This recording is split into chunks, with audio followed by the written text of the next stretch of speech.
Okay, well, you do it. No, Hello. I'll do it. Hey, Giant. Hello, everyone. Welcome to Wake Up with Giants TV. We had a little confusion because I threw it right on Ryan at the last minute, but we've got a great panel tonight. Great topic. Tonight, we're going to be talking about demystifying grief, depression, and anxiety. So hang tight. You won't want to miss this show.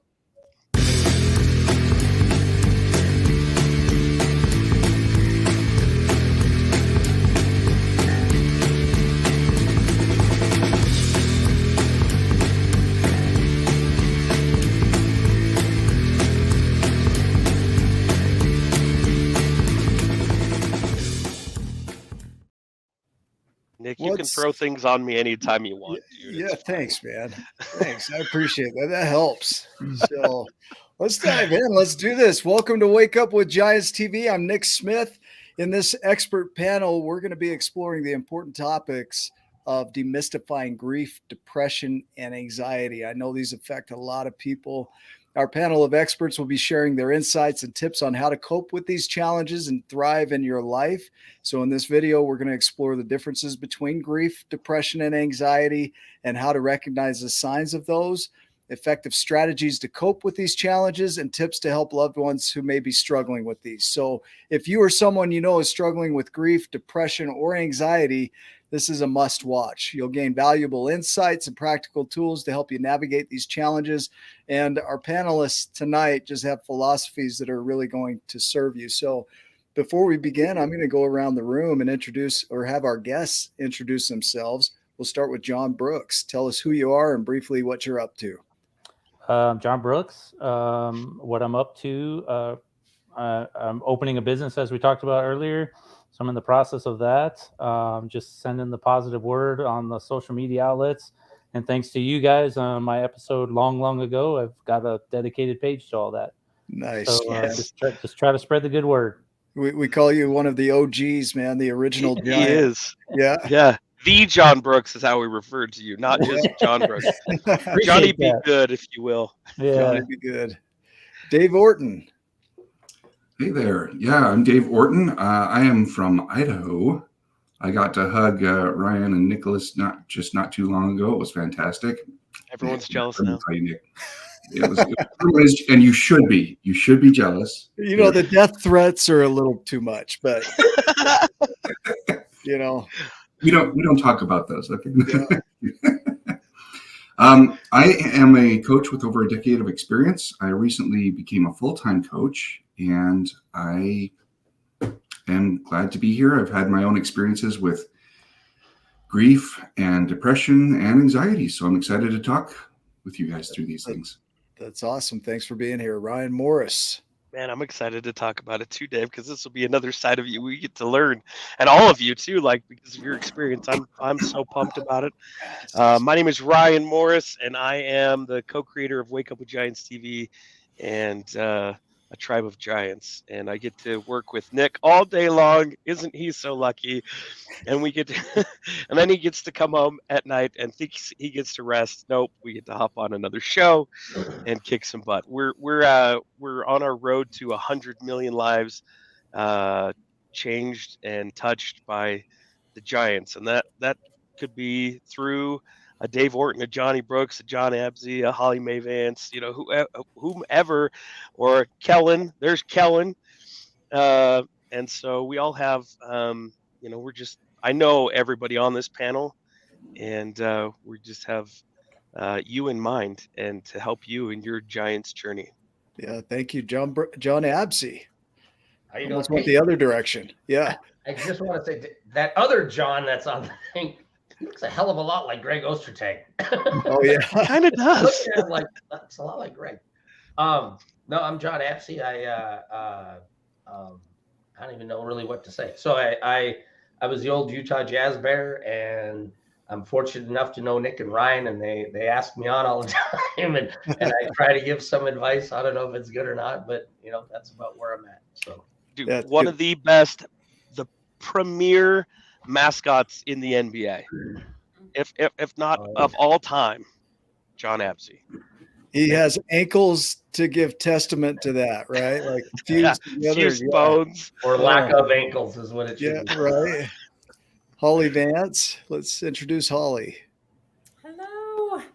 Thank you for having me on. I'm a health coach and life coach as well, and super glad to be here to talk about depression, grief, and anxiety. It's hitting more of us more regularly, and it's a really tough topic. So I'm glad you guys are bringing it up.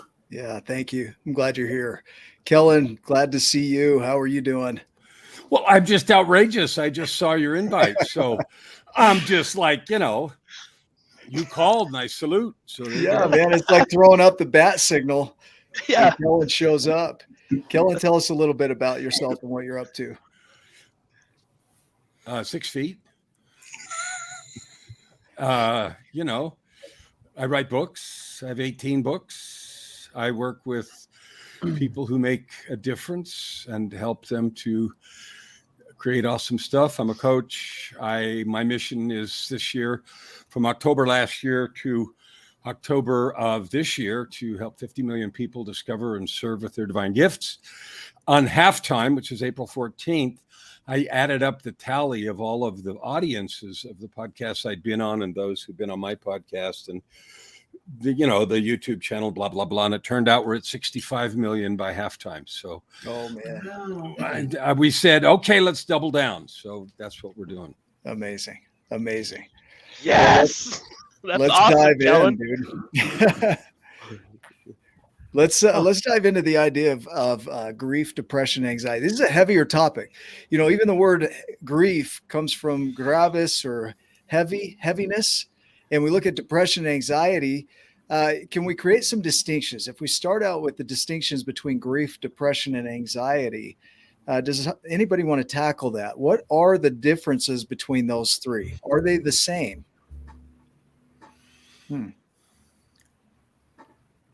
Well, I'll give 2 cents worth. Yeah. They're not the same. They overlap.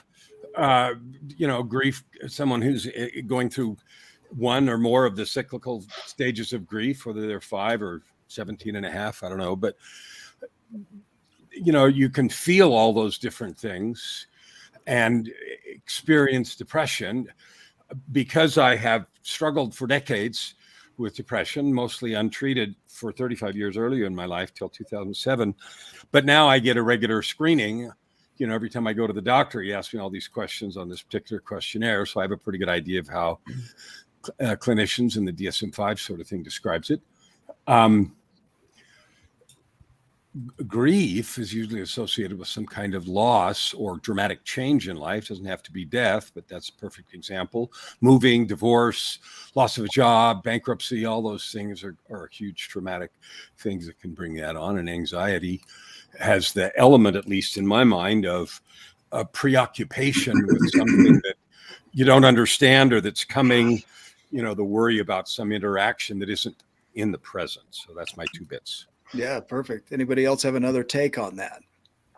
I think that's You guys can raise your hands. good. Yeah. I mean, I went through some grief a while back, and it's a different kind of emotion that you go through. So I think you hit the nail on the head there with each one. Each one is separate in its own entirety. So. Yeah, Mary Frances O'Connor talks about grief. Andrew Huberman talks about it as well. As to have grief, you have to have attachment, time, and space. Those are the 3 elements of grief. And depression is outside of that as something else. But can you talk about attachment? Does somebody want to talk about that? Queen Elizabeth said that grief is the cost of love. And if we look at attachment, can it be just love? Can it be the loss of a loved one? Can it be anything? How important is attachment in grief? I think I'd like to take this one for just a spin. Yeah. So for me, I've experienced grief with the loss of loved ones. The deepest grief, it was a trifecta. I had a job that I had no idea I'd identified with so deeply. And when that job went away, I grieved for the job. Really, I was grieving for the person that I thought I was when I had the job. And then I sunk into a deep depression for about 2.5 years, and then had severe anxiety about the future because the future all felt like the horrible thing that the past had become. So this grief attachment is I was attached to the identity that I had. I was attached to being a super important international businessman, blah, blah, blah, blah, blah, blah, who wasn't really who I was, but I had forgotten that. So to break that attachment, I got to go through all of the things. Yeah. And that sadness, right? Over a loss of a job, a loss of an identity, right? There's a sadness and a weightiness to that. Anybody else have some thoughts around what Dave just shared? Yeah, I think, I mean, like I said, I went through some grief quite along. I lost my brother, my younger brother, and mine was more of a love attachment, obviously being a sibling and very, very close, which kind of led into depression of that loss. So not only did I go through the grief of losing my brother, but then it spiraled into depression and just a whole ball of emotions that I had to go through, and I didn't know I needed to go on that journey. So yeah, thank you for that. John Absey, you raised your hand, and then Holly. I was just and going just kind of a little different direction is with the time that I experienced my grief, and then when I think about anxiety and depression is I always feel frozen. I think a lot of people go through that part where you're just kind of stuck. And I just look at it as like you're frozen. You can't take that step because you don't know where that step is going to go. And you can't take that step for a few different reasons when it comes to grief, depression, or anxiety. But, I know I just off the top, but that was exactly what I was thinking. I think that would be a response, the freezing, right? Yep. The not knowing what to do next, the stuckness. But I think it's different for each one in a way. You know what I mean? Like, yeah.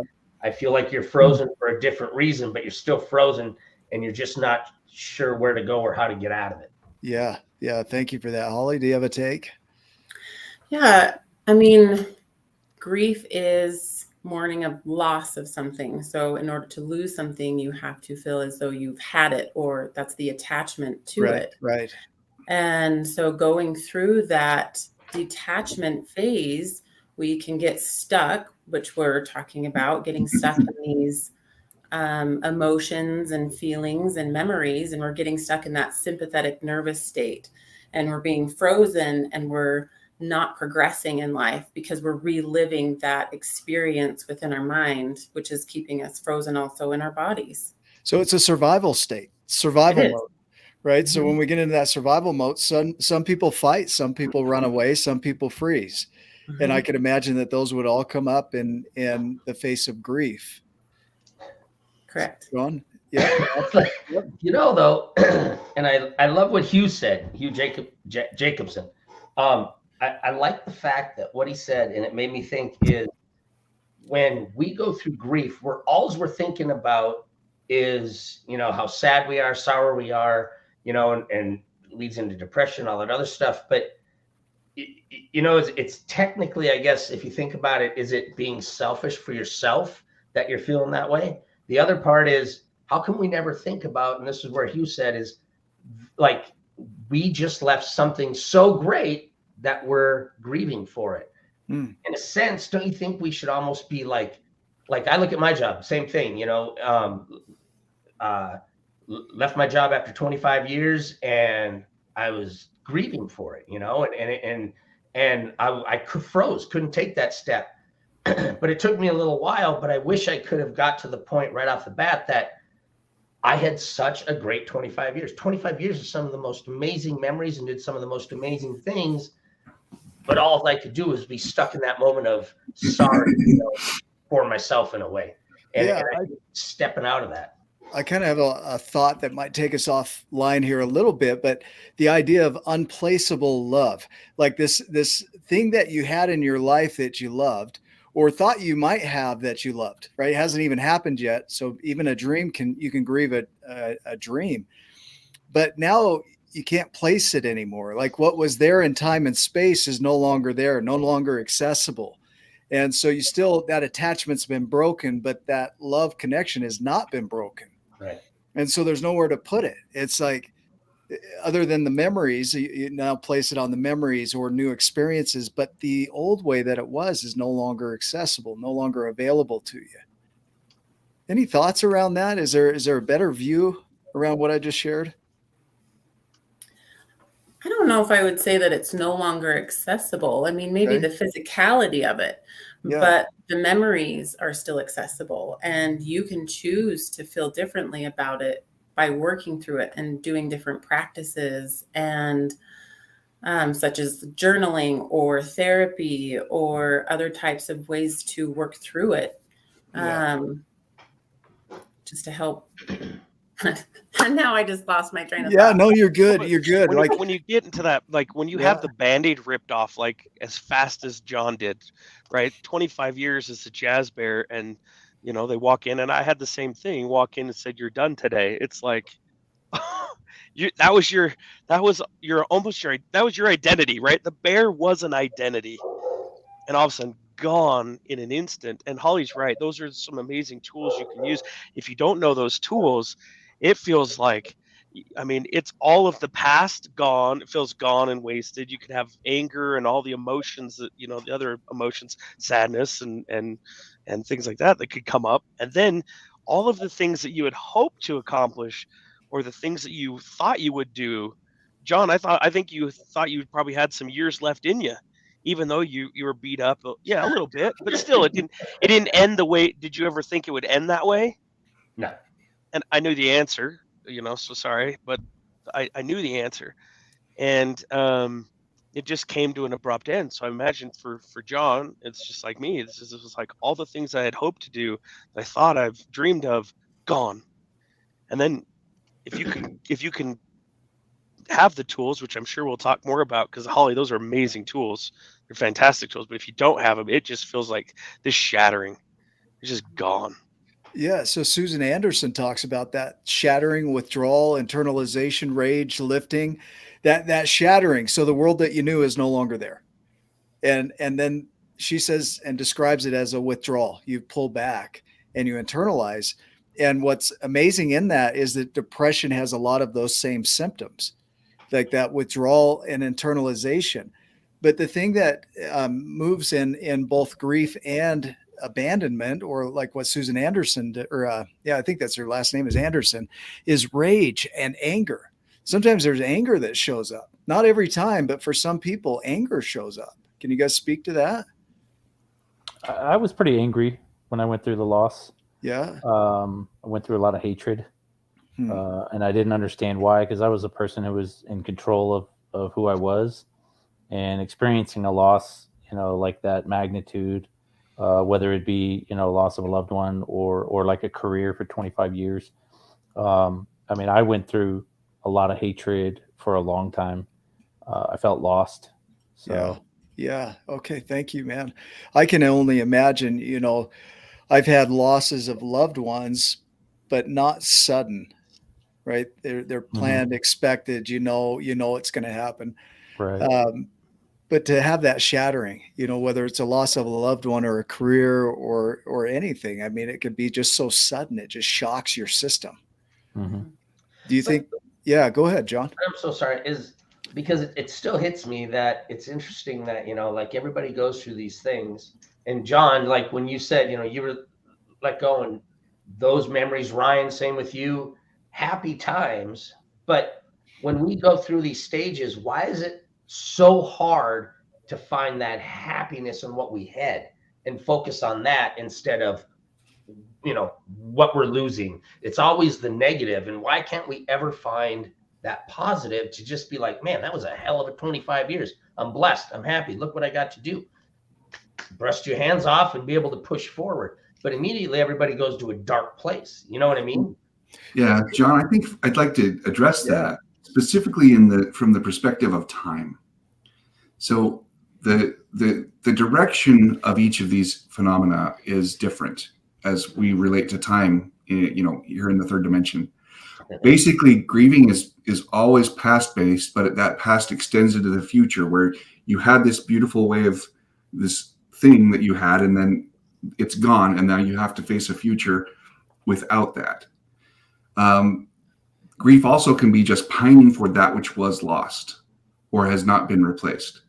Depression is very much in that same realm. For me, depression was something that when I wasn't able to immediately replace my work, and all of a sudden I was dependent on church, government, and family for the bare necessities of life, there was another part of me that died, which was this proud Western male archetype that I was a provider. I provided for my family. And all of a sudden I was like, please, sir, can I have some more? And I was utterly disgusted by myself. So part of the depression thing is that it occurs to me like there's part of me that wanted to be killed off. And, sometimes that shows up as in depression as suicidal ideation. And some people straight up, off themselves, unalive themselves, whatever you want to call it, because they don't get to the point where they can see that what they don't want to end their life. They want to end a part of them that is suffering. And so the way, and I tried to pray my way out. I tried to, worship my way out. I tried to love my way out, physically speaking. I tried to distract my way out, television my way out, exercise my way out, fast my way out, pray my, all the things. I tried everything that was available to me. I went to counseling for years. And what finally brought about the emergence from that, the unstuckness, if you will. I love that you said that, about the inertia of something like this. There were months where I could barely drag myself out of bed. And it was tough stuff. I wouldn't have hired me if I was looking for a job, if I was the hiring manager, just because I stank of desperation. And that's not attractive. But I finally did, find a job, and I started to do my work again. And when I did the work and I had a purpose, and I created a purpose basically that was something that ennobled me, then I started to pull out of it. It was such an unusual thing. And the crazy thing about this is that now I'm so freaking grateful for this, that I went through this. I'm grateful for the 15 years. I got to see the world. I got to lead huge teams. I got to make things happen that weren't going to happen. And I'm so grateful for the depression, because now when I talk with someone who's dealing with depression or anxiety or grief or sadness or anger or rage, I have been there. I have the depth to be with people where they're at. And that is invaluable. So to what Hugh Jacobs had said before, where there's a negative, there's a positive. Boy, I discovered the positive, and it's become the garden of my life. Thank you for letting me talk all about that. Yeah, Dave, there's a couple of things in there. The idea of depression, Lisa Feldman Barrett, and I think you hit on this. She says that depression comes from not measuring up to our own ideals. And then you hit on that. You didn't like who you were. You thought you should be something different. And then there's a running from that. And then the idea that depression can be useful. We teach in our trainings that depression causes you to resign from what's happening in your life, to really see reality as it is, not as you dilute it, but as it is, and to reflect on that. And this is where people, I think, get stuck, is in the reflection and rumination. But if you can have a reverence and a respect for what's happening, then you can re-engage in a new direction. And that's called resilience. Right. And that depression then becomes a tool of bouncing back rather than something that holds you down. What I love too, Dave, is that because you've been through that, and I have bouts of it. I have never been in the depths of depression. There's times where I cannot get out of bed. Like it doesn't work. Like that's all I can do is, like, if I can get out of bed, that's a win for the day. And so I can relate to that, but I'm not long term. Usually I can pull myself out of it or get around people like you guys, right? That move me through those things. But because you've been through the depths of that, what a blessing too, because you can then turn around and relate so well to other people that are in the depths of it. So anyway, that was just I really appreciate that. And if I may give one example before you continue, Kellen, when I met Kellen, must have been about a year ago, maybe a little more. The way that I was able to listen to Kellen was enhanced, deepened, made more texturally rich, because I could tell. And I don't know how you tell this stuff, because we're spiritual beings having a physical experience in my view of things, but I could tell things about Kellen and things about his depth that he wasn't telling me about his depth. But I met him and I'm like, this is a man who has walked through the valley of the shadow of death. And he's not just aware of the dark, he's made friends with the dark, he's felt his way through the dark, and he can lead anyone through the dark. So it not only changes me as I'm being, it changes how I relate to other people and what I can listen for and what I can hear in the greatness of others. Kellen, do you have some thoughts around that? Well, I've had lots of thoughts as we've been talking about this, and I don't know. I think here's what I think.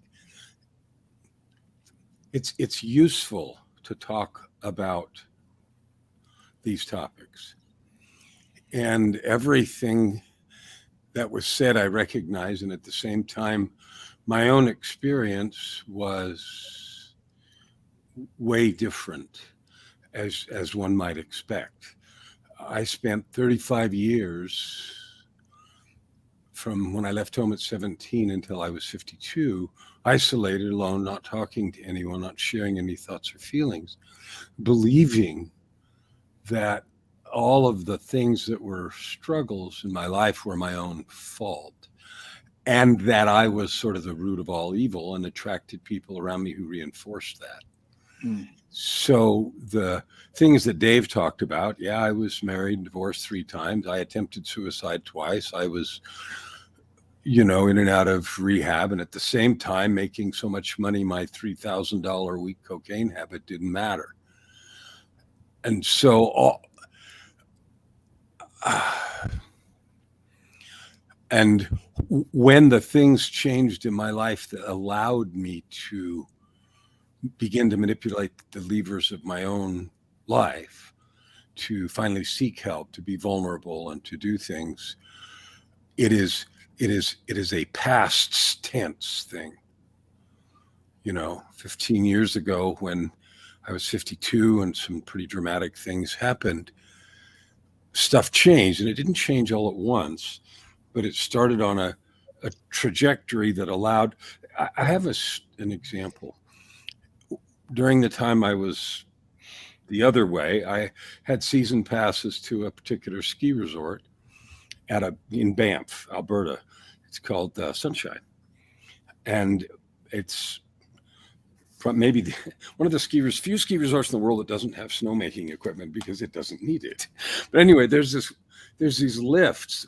One lift goes up here and it overlooks this beautiful valley on the right, and another lift goes up to another mountain over here and it overlooks the same valley on the left. And the valley looks completely different from one lift and from the other. And in the process of doing a work for the years 2007 to 11, 12, maybe 4.5 or 5 years of hard work, I was having a conversation with my wife, who, those of you that know the story know how she came into my life, and that was part of the divine intervention, and everything happened in 2007. But anyway, she said something to me, and I interpreted it like she was angry at me, and I got defensive, and all the old patterns and habits kicked in, and I said, why are you attacking me? And she said, I'm not. I said, well, and I got to where I said, a third party that was listening to this outside would have interpreted that as an attack. I mean, how else could you interpret that? And it was as serious as anything. And she said, well, I didn't mean that. Here's what I meant. So I went and sat, and because I was doing that work, I thought of the words, okay, what else could it mean?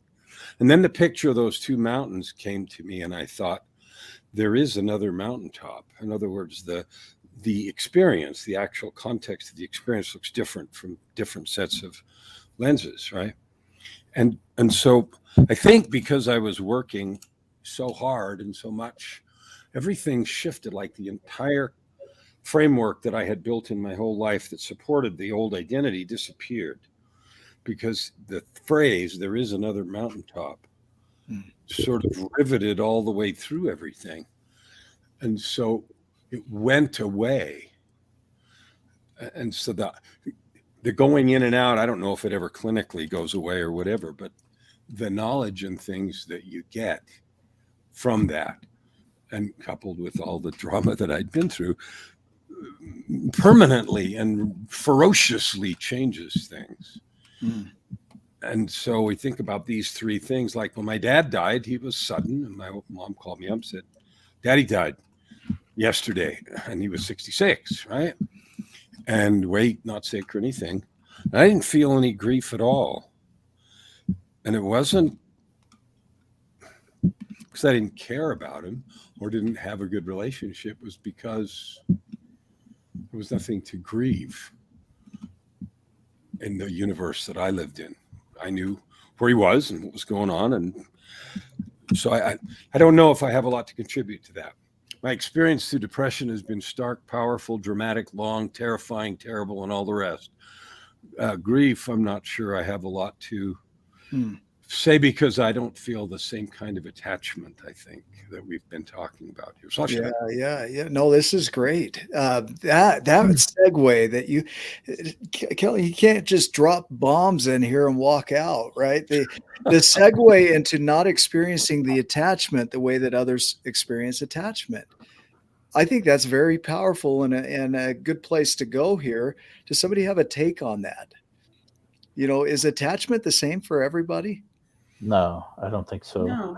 I think that everybody experiences similar catastrophes differently. I just, quick story. I just recently had my kids' cousin passed away suddenly, just out of the blue, and my nephew lives here in Vegas, and I told him to come over because of what I had went through. But I would never tell anybody that I know what they are going through, just because I went through a deep loss myself, because everybody experiences their losses differently because we're individuals. So I strive myself not to tell anybody that I know what they're going through, because I don't. Even though I've been through something similar, I'm not going to tell them I know what they're going through. I just say, look, if you want to talk, I can help, and that's what I told my nephew. I said, I don't want you to be alone. Come over, we'll hang out. You want to talk, I'm here. So. Yeah. Well, Holly, did you have a take on that? Yeah, I mean,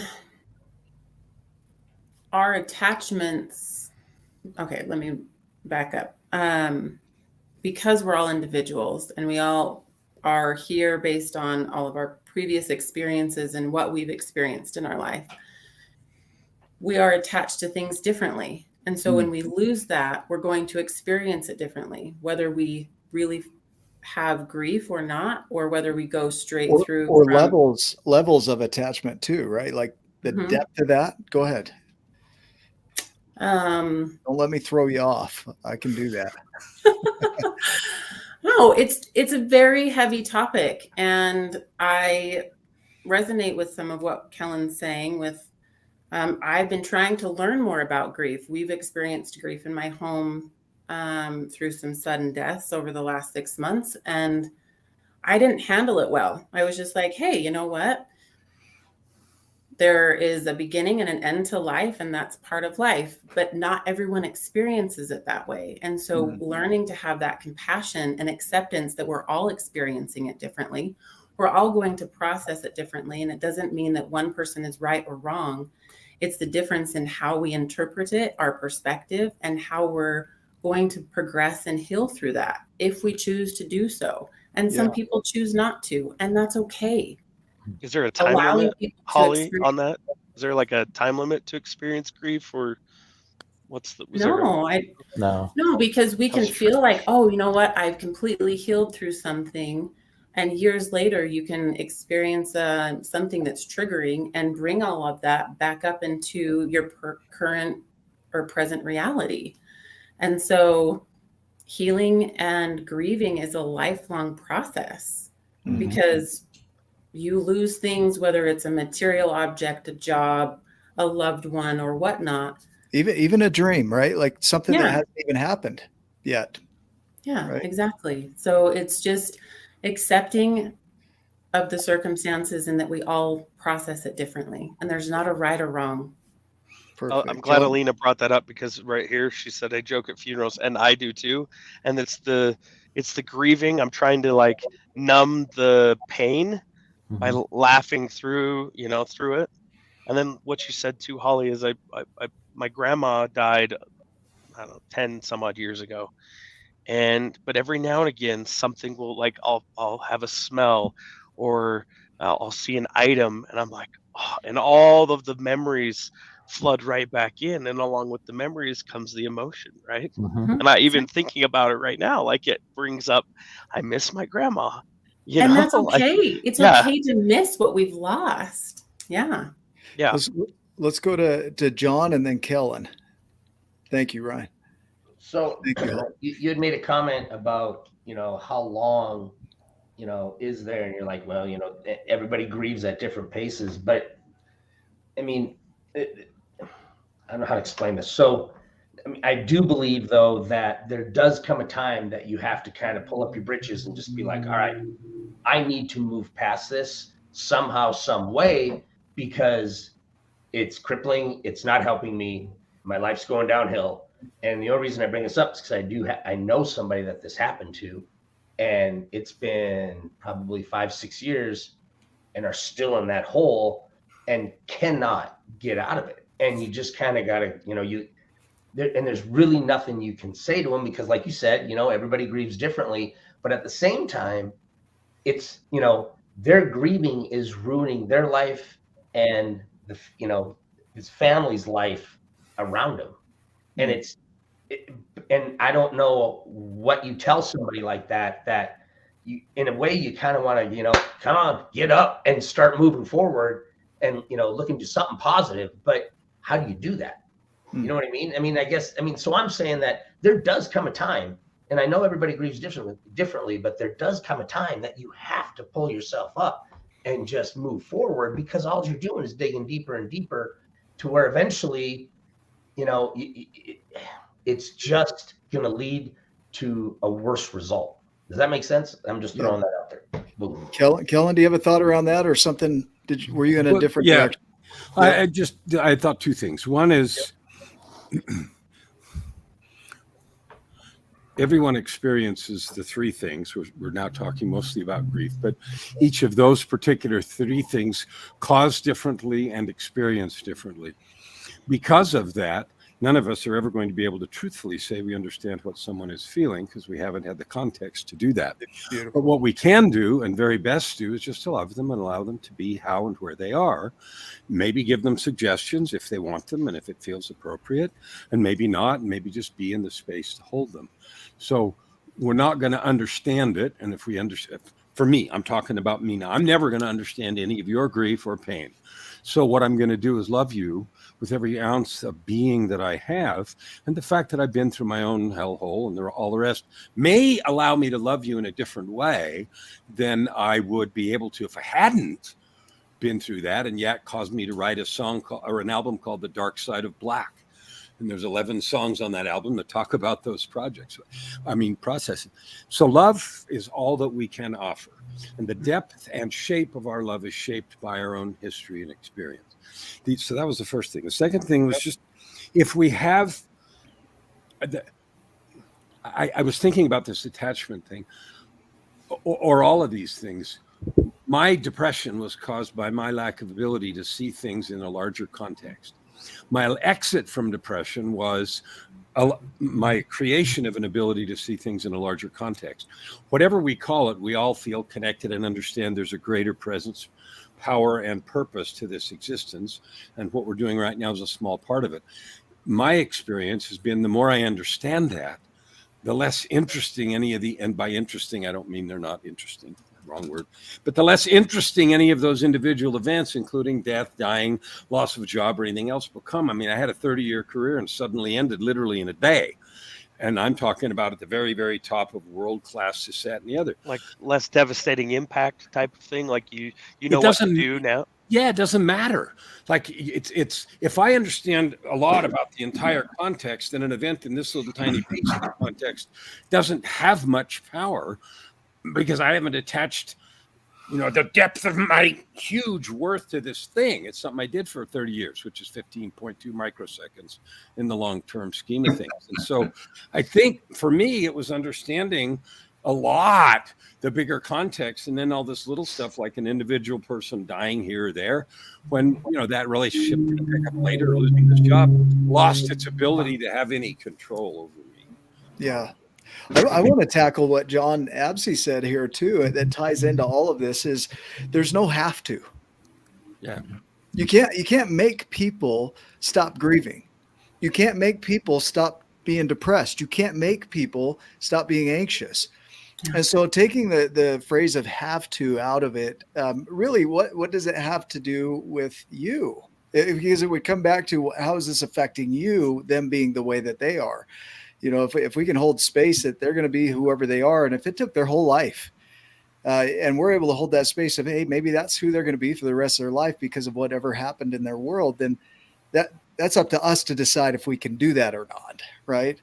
But I think there is a lot of pressure on mental illness to get over it, right? And that's really challenging. It makes it, in my world, that made it actually harder because when I got diagnosed with anxiety disorder in 2017, and man, I felt this pressure to just get over it, right? And there's no right or wrong in this, John. It's just just a possibility that what if we don't have to get over it? What if it's okay to not be okay? What if these feelings can come along and you can find a way to be productive if you choose to do that, right? That I think that's the key. answer for Can Lady you Kate. still be productive though? I mean, when Right. it starts affecting you and you're not productive anymore, and you're just like literally doing nothing to help yourself, that's when it becomes where somebody needs to step in or something needs to happen. But I agree with you, and I'm not saying that it needs to be this, but I think there's two stories in that. Is I can learn to and we work together, live together. I'm still there for him, but at the same time, there's that moment where you're like, it is not. I mean, this is not the path that you need to be on, and there needs to be intervention or something. All I'm saying is. Yeah, I think I can hear that. Does somebody else hear a view on that or have a take on what John is saying? Yeah, John. Kind of like what he's saying, about the path. I mean, when I went through my grief, which I went down a path that it wasn't who I was.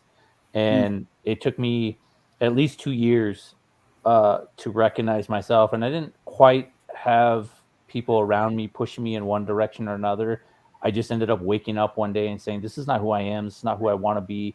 I was negative. I was hateful through going through my journey. And I had to find my own avenues of how to pull myself back up into the light, and be positive. And it kind of transformed me into who I am today, expressing my positivity to other people and letting them know that they're not alone. Like we all go through our journeys.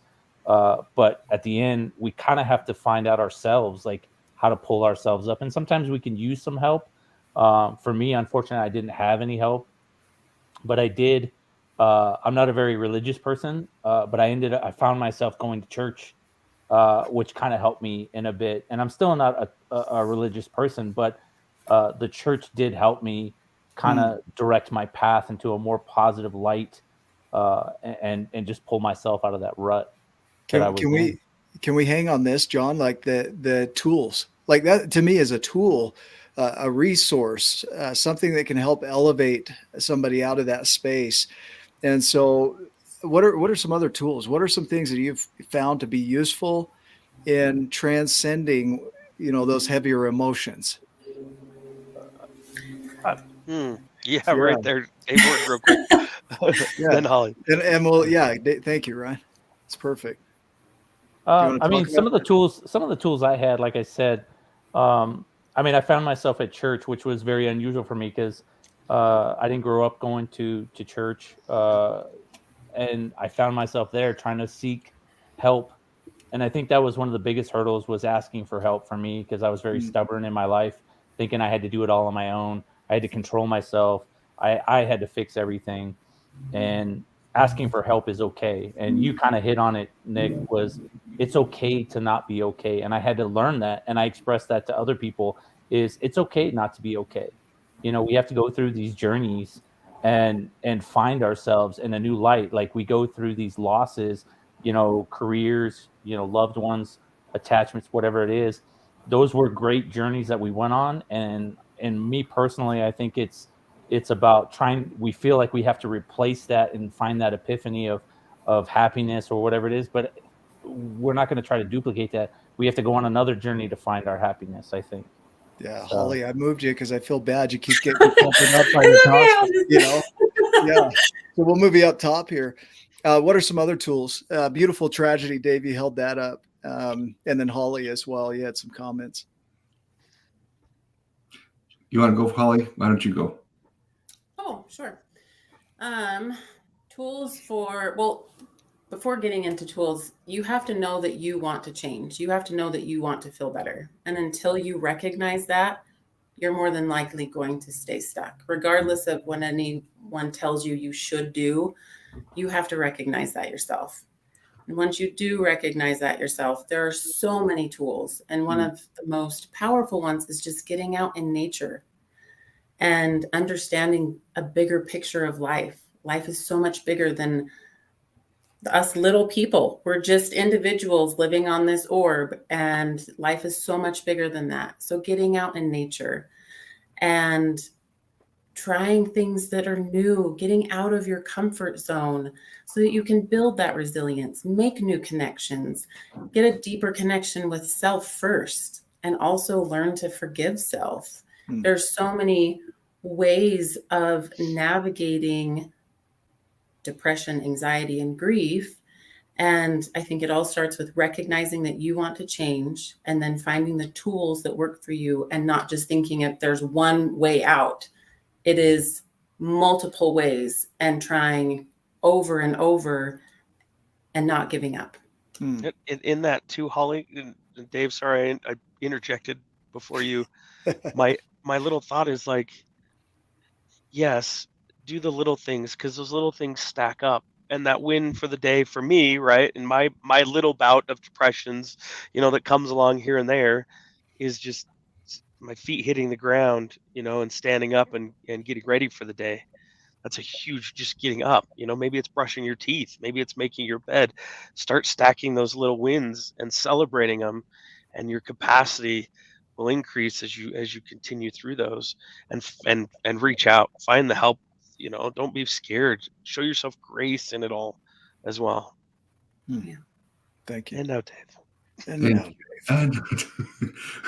Welcome to the dulcet tones of Yes.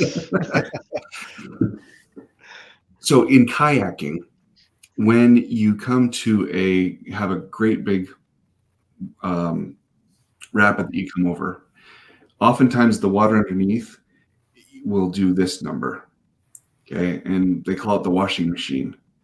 And if you try and get out here, or any of these places, you can't. It's just going to drag you under. So what there is to do there is to drag yourself, allow yourself to be dragged under.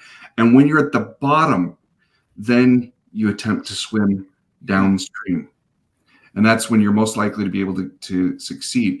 For me, I don't know if you guys ever saw the movie Inception. It's one of my favorites. And at one point, the main character says, "Down is the only way out." And now I agree that there is more than one way to skin a cat. There's more than one way to get through anything and everything. And for me, the tools, you know, I used all the tools that were available for me. And what I came away from was that through was the only way out. And I'm so grateful when I'm working with people and they're able to use the tools that I have or other tools to deal with things, feel through things, and become free. You know, one of my clients, she had been to counselors many times through her life, and to the point where she had become very jaded, and she had this idea that, if something didn't work within 12 weeks, which is the normal cycle for insurance to cover mental health care, then it wasn't going to work and you were done. And so in working with me at the 12 weeks, she's like, that's it, we're done. I'm like, what the hell are you talking about? We're not done. We just barely begun. This is my Just commitment. scratch the surface. Yeah, we are not, we're done when you're doing what you love and living life and breathing freely and feeling good. And are we there yet? It doesn't feel like we're there yet.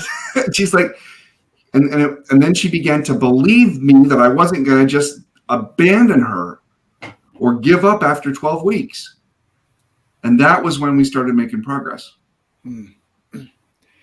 John Absey, I keep bouncing back to what you're sharing here of somebody else. The tools you can lean on for yourself when you wake up and you're deciding that I'm going to start doing this.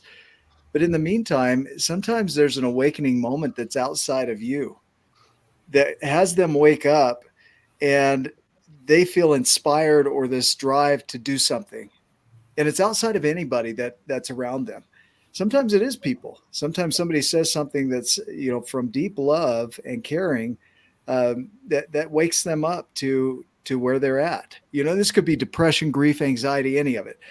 I had, I got the chance to sit with Steve Hardison in a conversation in a parking lot in 2009. Well, it took me, 14 years to figure out what he was talking about. Right?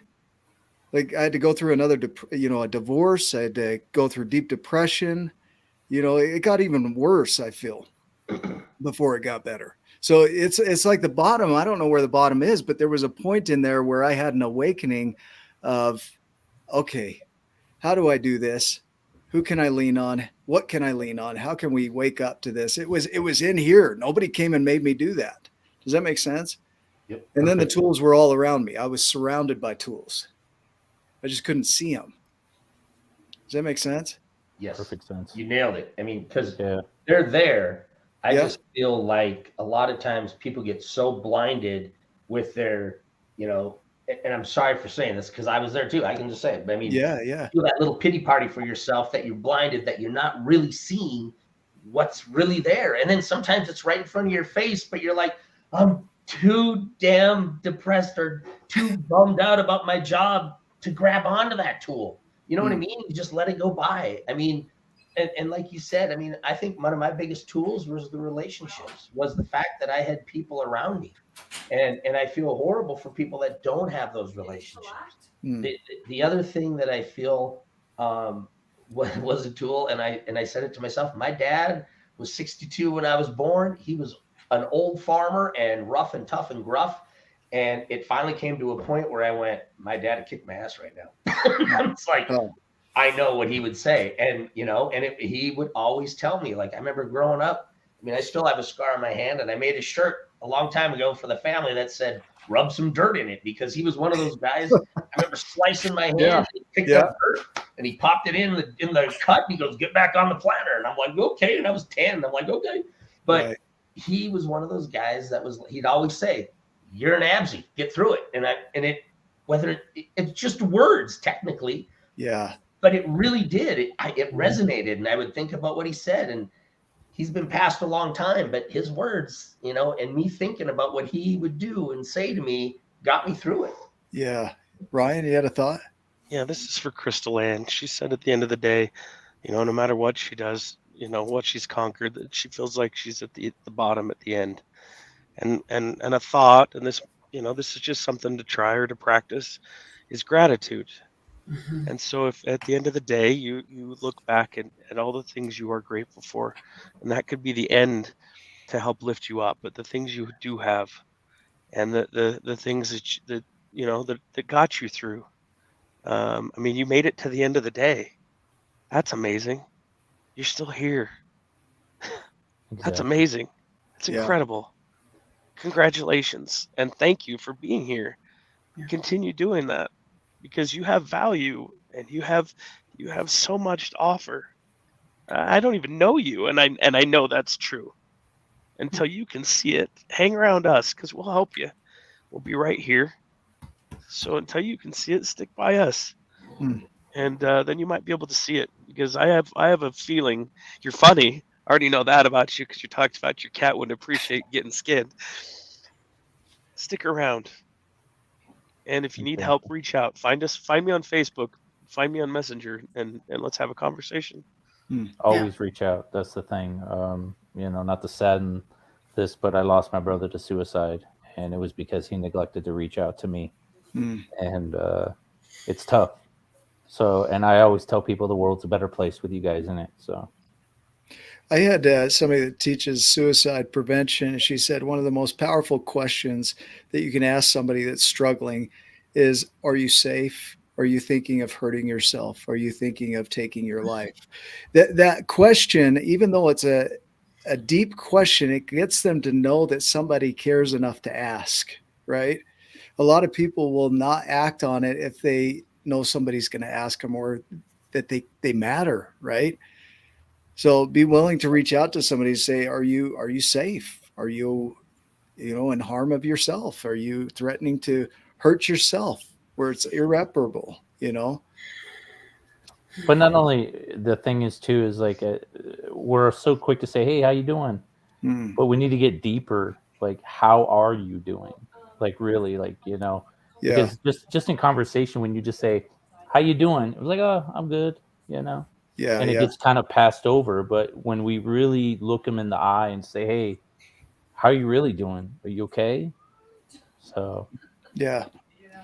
Guys, we're at 56 minutes, and I know we could go another hour on this topic pretty easily. And we didn't even get into some of the into anxiety, really.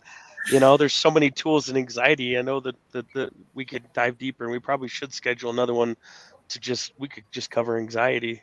Yeah, I get ambitious. I'm like, let's do all three. And then we'll just break them up. Yeah. we'll just rub some dirt in it, John, and we'll start over here. There you go. The final thoughts here as we wrap up this topic. First thing, I appreciate the insights and the philosophies and the views and the experiences that you guys bring to the table.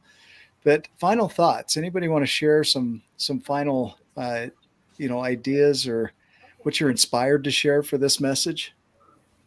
I'll go first if that's okay. Yeah. And I am a spiritual religionist, and for me, the most profound thing I got from my experiences was the knowledge that there's nothing I could do that would make me unworthy of God's love, and there's nothing I could do that would make me unworthy of my own love for myself. So dwell in that. Wow. Other thoughts, John Absey? Yeah. Mine isn't really a thought, but I have been fortunate enough to work with a number of charities, and one of them is the Life's Worth Living Foundation. But there is a group right now, and I was at it and actually invited you guys. And so what it is right now, and what I want to do, I'll send you guys the information, Ryan, Nick, and you can put it on your website and get it out to people. But what they're doing is they're pulling together all of these suicide prevention charities and all trying to work together instead of having all these separate. And I think it'll be big and powerful. So I'll make John, that was your vision. Do you realize that? Probably the day that I met you, and when we hung out in your backyard, you mentioned that. That's a while ago. It was. That's amazing. I'm just glad somebody finally took the initiative and actually did it. That's awesome. That's awesome. That's pretty good, because I work with AFSP, which is American Foundation for Suicide Prevention, and we actually, a group of people I put together, helped kind of get Las Vegas, Nevada on the map for this organization. So it's great that we're bringing them all together, because it needs to be out there. So if you should come up next time they have a get together. You should come up. Yeah, awesome. That'd be awesome. Marsha Kirby Ross. Yes, we can see your name, so it's good to have you here. Thank you. Other final thoughts, Kellen? Do you have a thought? Well, I was just going to say, no matter where you are right now, it is not permanent. No matter where you are right now, if you let it, the sun will come up in the morning. No matter where you are right now, the words that at least for me, matter are, and they go both ways, receiving and giving. And the words are vulnerability, a willingness to share, which is something that I had to learn. Love, which is a choice to lift and serve someone or be lifted and served. Forgiveness, when you're feeling really bad, most of it is forgiving yourself because you have judged yourself unworthy. That is not true. We are not tasked with judgment. We are given the opportunity to love and serve each other. So vulnerability, love, forgiveness, and service. Those four things applied a little, a lot, giving and receiving. There is not a person listening now or who will listen to this in the future who is not divine, who is not capable, worthwhile, and worthy. And I can promise you that like the sun shines. I just want to hug everybody now. Yeah. I freaking love you people. Man, just the thank power, you. the power in this room, Nick. Real quick, my final Yeah. thought is just Yeah. the powerful individuals that you are, and knowing and understanding your mantle and taking on a leadership role to turn around and impact other people's lives. Kellen, that's huge. And I know combined, the impact that we've had is amazing, is huge. It's giant, and I'm so grateful to know each and every one of you. And just if there's anything that we can do to support you, Giants, let us know, because we definitely would love to be involved. So thank you. Yeah, beautiful. Everybody, thank you so much. This is an incredible panel. We do these once a month, and so the topics change, but we might have to revisit this one again and again because it's prevalent. A lot of people go through this. So for our viewers, commenters, thank you so much for what you share. You keep this interactive and fun, and we actually learn a lot from your comments as well. So it becomes a thread in this tapestry that we have called the expert panels. And so we're grateful for you. If you know somebody that could benefit from this video, share it with them. This will be live on YouTube and Facebook. So send it out to them and make sure that they're taken care of. Check in on them. Don't just ask them how they're doing. Really check in and see how they're doing. So make it a giant evening. Thank you for being on with us. We will see you in the next video. Love Take you care. too. Thank you.